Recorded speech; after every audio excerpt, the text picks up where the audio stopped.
اللہ کو گواہ کر کے، آپ سب کو گواہ کر کے امانت کے طور پر، مجھے نہیں معلوم کہ آج کے بعد کیا ہوگا، لیکن میں آپ کو گواہ کر کے، اپنی ماں کو گواہ کر کے یہ بات کر رہا ہوں۔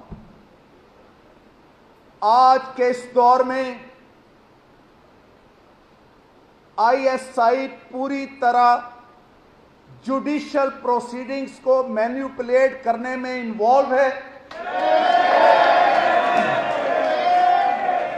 آئی ایس آئی کے لوگ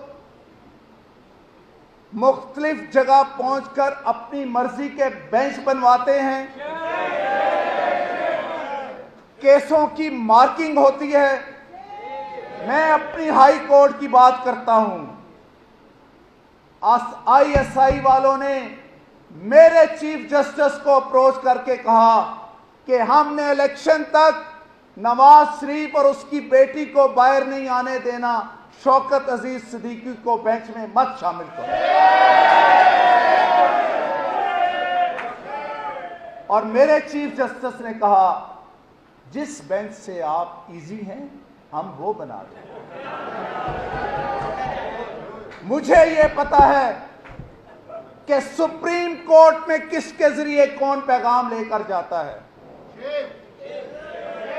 مجھے یہ پتا ہے کہ اکاؤنٹیبلٹی کورٹ کی ہر روز کی پروسیڈنگز کہاں پر جاتی رہی ہیں۔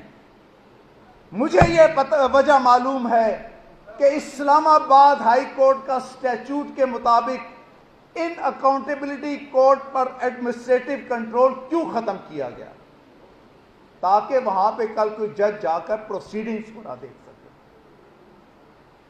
آپ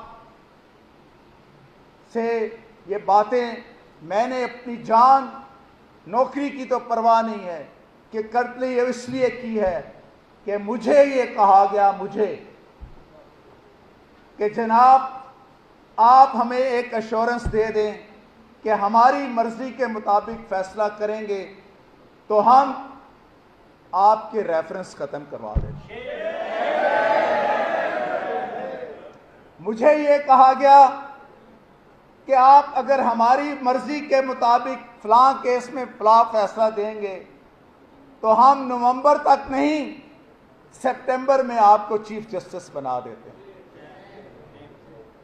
تو میں نے انہیں کہا کہ میں اپنے ضمیر کو گروی رکھنے سے پہلے ہے کہ میں مر جاؤں۔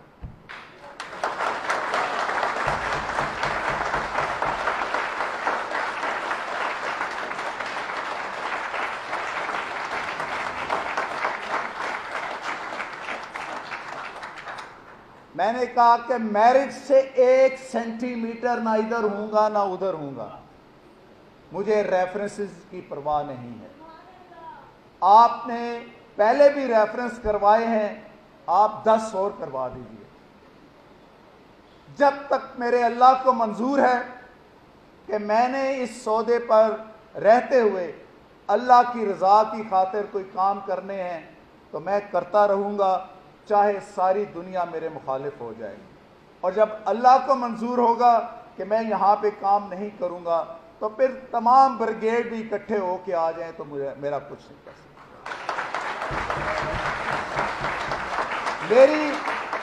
میری آپ سے یہ گزارش ہے کہ آپ بار اور عدلیہ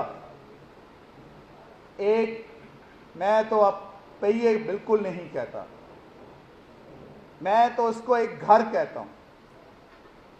ایک ہی گھر کی حویلی میں رہنے والے لوگ ہیں، لیکن آپ کی حویلی پہ ڈاکہ پڑ چکا ہے۔